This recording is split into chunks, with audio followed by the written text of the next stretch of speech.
कोण जिंकणार पैठणी आता काही वेळात स्पष्ट होणार आहे। दोन्ही वहिनी सज्ज आहेत, दोघींसाठी 10-10 संधी आहेत।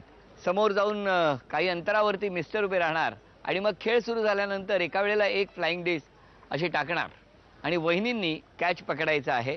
कुठेही जाऊ शकतात, अगदी वाटलं तर त्या बाजूला उभ्या असलेल्या गाड्यांवरही चढू शकतात।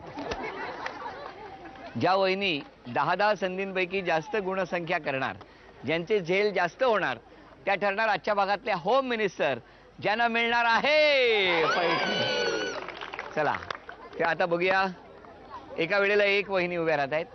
चला 5 आधी या वहिनींसाठी टाकायच्या तुम्ही। 1 2 3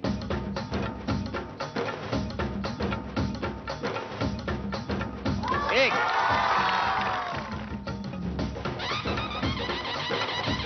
3 पैकी 1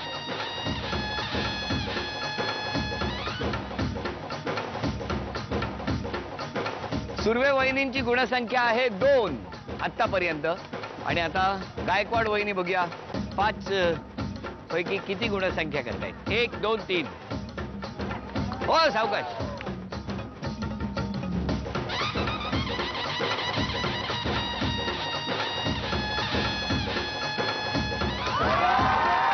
1 2 गुणसंख्या झालेली आहे 2-2। तुम्ही पुढे या वहिनी। चला आणखी 5 बघा। 3 4 5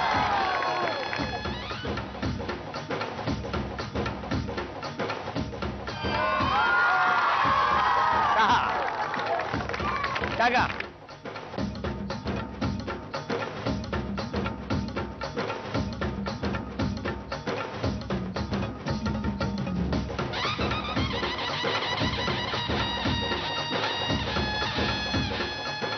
निकाल आपल्या समोर 2 या गुणसंख्येवर उपविजेत्या ठरल्या सुर्वे वहिनी। सुर्वे वहिनींना झी मराठीकडून ही भेट असते। आणि हे बक्षीस जायला कारणीभूत ठरलेल्या वहिनी नाहीयेत, तर आज हे आहेत स्वतः। कारण ज्या पद्धतीने त्यांनी चौकार डिश फेकलेली आहे ती पाहता तुम्हाला आता पैठणी आणून द्यावी लागणार आहे। एरवी प्रत्येकाला वाटत असतं आपला मुलगा जिंकावा, पण या सोसायटीत अशी अनेक मुलं होती ज्यांची इच्छा होती एरवी बाई चिडतात पण आज जिंकल्या तर बरं होतील, आणि बाई जिंकलेल्या आहेत। आजच्या भागातल्या होम मिनिस्टर ठरल्या गायकवाड वहिनी, त्यांना वामनहरी पेठे ज्वेलर्स यांच्याकडून सोन्याची नथ। आजच्या भागातल्या होम मिनिस्टर ठरल्या गायकवाड वहिनी। गायकवाड वहिनींना तथास्तु पुणे यांच्याकडून ही पैठणी।